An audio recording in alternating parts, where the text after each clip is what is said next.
Hi friends, இன்னைக்கு நம்ம பார்க்க போறது வெயிட் லாஸுக்கான கொள்ளு இட்லி தாங்க செய்ய போறோம்.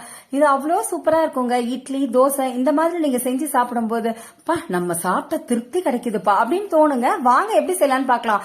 அதுக்கு 1 கப்பு கொள்ளு, 1 கப்பு இட்லி அரிசி, 1/2 கப்பு உளுந்து, 1 ஸ்பூன் வெந்தயம் சேர்த்துக்கோங்க. இப்ப தண்ணி நல்லா சேர்த்து ஒரு 4 மணி நேரம் ஊற போட்டு வச்சுக்கோங்க.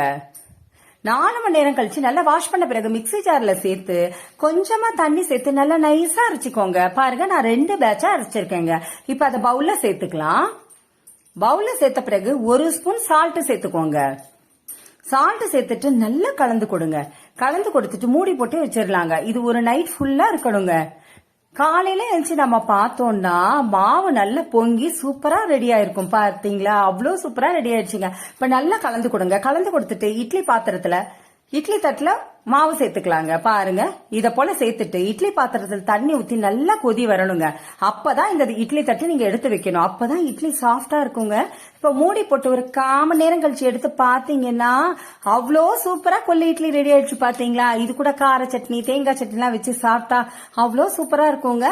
நீங்களும் இத போல ட்ரை பண்ணி பாருங்க. உங்களுக்கு இந்த வீடியோ பிடிச்சிருந்தா சப்ஸ்கிரைப் பண்ணுங்க, ஷேர் பண்ணுங்க, லைக் பண்ணுங்க, கமெண்ட் பண்ணுங்க. Okay, thank you.